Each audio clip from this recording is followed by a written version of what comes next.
If you are one of the many buyers in Central Texas trying to figure out if new construction or an established community is best for you, then you need to listen to this video because once you walk into that model home, the psychology completely changes. What's going on, everyone? My name is Brandon Hawley with Hawley Homes Realty, and I help buyers think through decisions in South Austin, Buda, Kyle, Bastrop, pretty much all over Central Texas when they're looking to buy a home, trying to figure out exactly what's the best move for them so they don't regret something 2-3 years down the road. And this video is for you if you're asking, is new construction worth it? Should I buy new construction in Central Texas? Is new construction better than a resale home? This video is not for you if you've already decided and you're just looking for clarity, for validation. This is for buyers trying to make the right decision, because I hear new construction oversimplified all of the time. New construction's better because the house is new and comes with warranties, or a resale is better because it's established and you don't have as much to worry about. Neither one is true. So let's walk through how to think about this the right way. Quick pause here. If you already know new construction is your move, click the link in the top right corner. I've toured hundreds of communities across Central Texas, all with different commutes, amenities, and price points, so you can compare without driving all over town. And if you're realizing new construction isn't the right fit, that's completely okay. You can search resale homes directly on my website and see what's actually available right now. Either way, I've got you covered. All right, so what does new construction actually solve? Because if you are just starting your research, this is probably what's most important.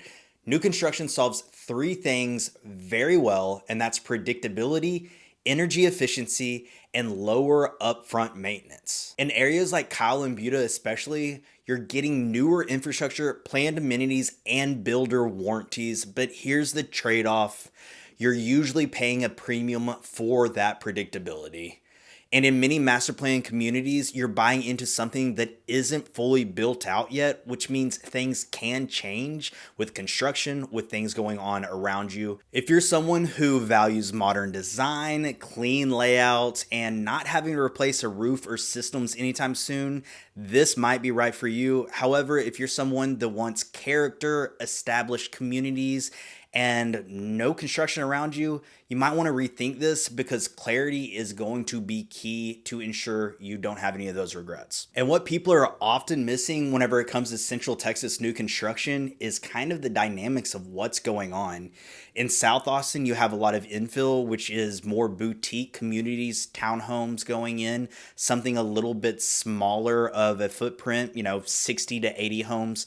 Kyle and Buda, you have tons of master plan developments, which are really driving that suburban feel. You have community. And then in Bastrop, you can get a little bit bigger lot size, bigger pine trees. So it really just depends what you're thinking, because buying now and how that's going to feel in a year, 2 years, 5 years down the road is going to be completely different. So ensure that you know what's going on in that area. I work with a lot of people relocating to the area, trying to figure out what works best for them. And the question I get a lot of times is this a good place to live? And I really think the question you should think about more is, what will this feel like day to day? If you work in Austin, toll road access is going to be very important. Whereas if you work remote, that lot and trees and all of that is going to be more important. Always remember to buy for the life you live Monday to Friday, not for the life you live on the weekends. One of the biggest decisions I'm facing with a lot of my clients right now is, do you go inventory or do you go to be built? With inventory, a lot of times you get less decisions. However, you get bigger incentives and a quicker close, which helps a lot of clients out. With that to be built, you often get a full layout and selection control. However, there's more variables and a longer timeline. So if that fits for your schedule, to be built could work. What most buyers don't understand is $50K your way doesn't mean free money. It goes towards potential rate buy downs, closing costs, or upgrades that are already put into the home, which isn't bad. It just needs a little bit more interpretation. If you're on a timeline, inventory is going to be best. However, if you have a little bit more time and you want more control, going with a to be built is going to be the best way for you to go. However, remember, layout matters more than your backsplash. You can change the backsplash later. However, you cannot change the structure of the home Well, you can, it's just not going to be very cheap. Fundamentals first, cosmetics second. Some of the biggest mistakes that I see are touring model homes without devising a plan. And the reason for that is you walk into the model home and it evokes emotion, and it is meant to do that to ensure that you immediately fall in love with the home. But what really impacts long-term satisfaction is going to be your lot position, the street traffic, sun exposure a lot of people don't think about, and floor plan functionality.